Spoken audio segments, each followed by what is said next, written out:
Hi, I'm Mandy Muenzer with UCLA Recreation FitWell Programs.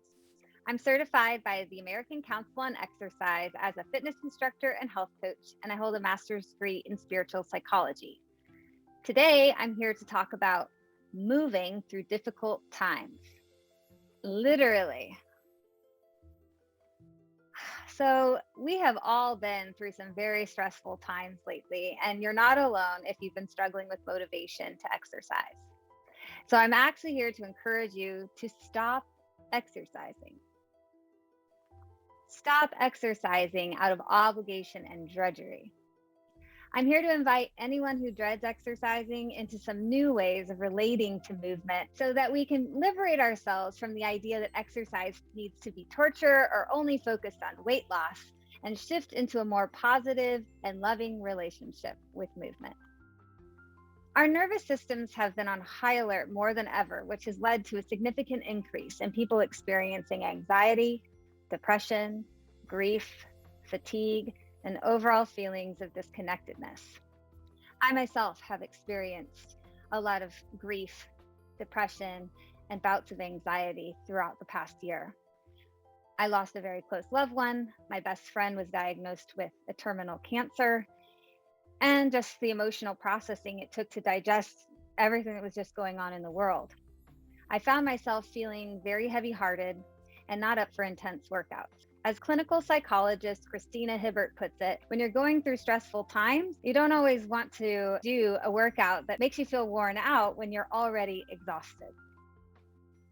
The good news is that when you're really not up for more intense workouts, you can find more gentle, intuitive approaches that will still be effective in keeping you healthy, releasing stress, and boosting your mood.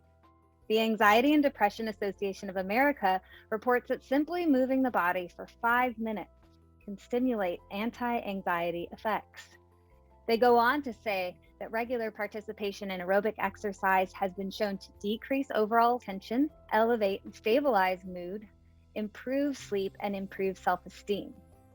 Similarly, the National Center for Biotechnology Information reports that exercise improves mental health and cognitive function.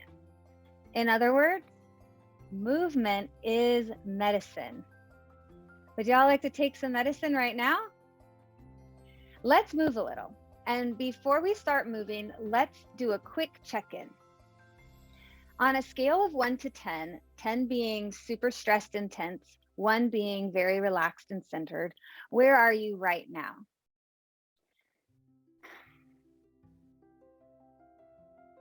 Once you have that number in mind, remember it, and we'll see if by the end of our movement segment, you feel a little bit more relaxed and centered. All right, so let's take a nice deep breath in, reach your arms up towards the sky, and then exhale, palms facing back down towards the ground. And again, inhale up towards the sky, exhale, palms facing down. And now let's take it to alternating shoulders. So you're just going to roll through very easily and gently. And you can even let your torso and hips kind of sway with the shoulders, and even release the head and neck to go along with the movement to really get into a nice, easeful flow.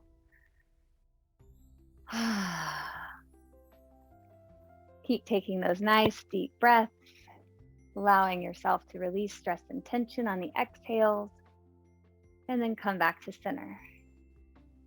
Now we're going to just do a simple rotation through the hips, extending our arms side to side to get some nice rotation, feeling some stretching in the lower back and in the hip flexors, reaching across, pivoting through the feet.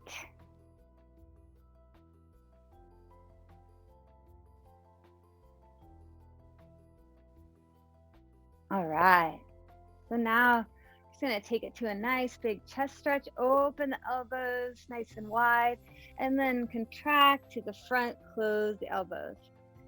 Inhale, open wide, exhale, bring it forward. Inhale, open wide, exhale, bring it forward.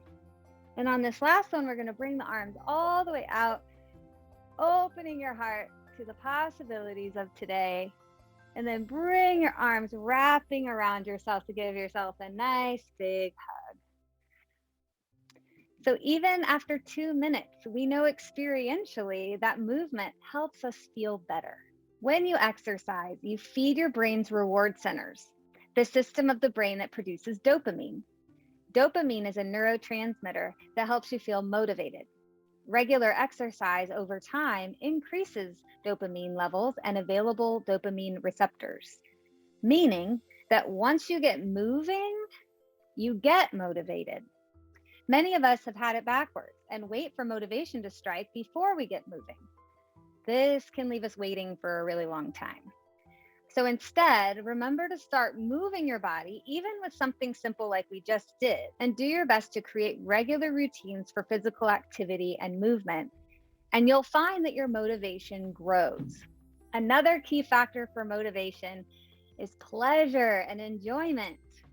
Finding activities that you enjoy and movement that feels good for your body will greatly increase your likelihood of repeating that movement or activity. Then you're not relying on willpower to exercise, but actually looking forward to movement.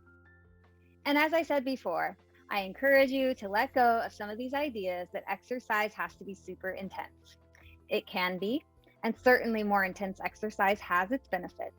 But you can also find less intense activities that give you just as many health benefits. Gardening, for example, isn't always traditionally thought of as exercise, but it's a great way to get physical activity, connect with nature, and feel enjoyment while moving. Classes like gentle yoga, Tai Chi, or intuitive dancing are another example of less intense exercises that release stress and tension in the body, increase range of motion, and leave you feeling more vibrant. Here are a few questions you can ask yourself. What activities have I enjoyed in the past that help me move my body? What new activities could I try that I sense I might enjoy? And how can I modify an activity I'm already doing to make it more enjoyable and easeful? Next, there are some key mindset shifts that can help with motivation. One important mindset shift is focusing on what you do want versus what you don't. For example, instead of thinking, I have to go running so I don't gain weight, I invite you to shift to, I'm enjoying strengthening my legs and expanding my lung capacity as I run. Another important mindset shift is focusing on what you can do versus what you can't. For example, instead of thinking, I sprained my ankle, so I can't work out at all, I invite you to shift to, I can move my arms and stretch different parts of my body while still resting my ankle. Now, lastly, I want to give you one last tip for increased motivation. Do less more often. When we build it up in our minds to do a longer workout, we can wind up avoiding it altogether. Shorter bouts of 5 to 10 minutes of movement can help you overcome any resistance that you might have towards working out. And plus, if you do several 5-minute breaks in a day, it adds up. Here's a brainstorm of some fun 5-minute movement breaks that you could try. 1, turn on some good music and have a private dance party to one of your favorite songs. Or while that music is still playing, do a household chore like dusting the shelves or sweeping the floor in between Zoom meetings. Number 3, get outside for a short walk to breathe some fresh air and soak up the sun. 4, perform 3 rounds of sun salutation, a short series of yoga poses that re-energizes the body. Try intuitive stretching, where you're just tuning into your body and listening to what muscles feel like they need to move and stretch. Or create your own idea. So let's review to help us remember the 5 key points I've discussed. 1, movement is medicine. The stress-relieving benefits of movement are scientifically proven. 2, get moving to get motivated. Don't wait for motivation, create it. 3, pleasure and enjoyment. Find activities you enjoy doing and that feel good for your body. 4, mindset matters. Focus on what you do want and what you can do. And 5, do less more often.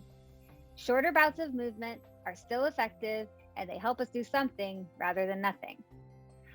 I hope all of these tips have helped you relate to exercise in a more positive way and will support you in moving through difficult times.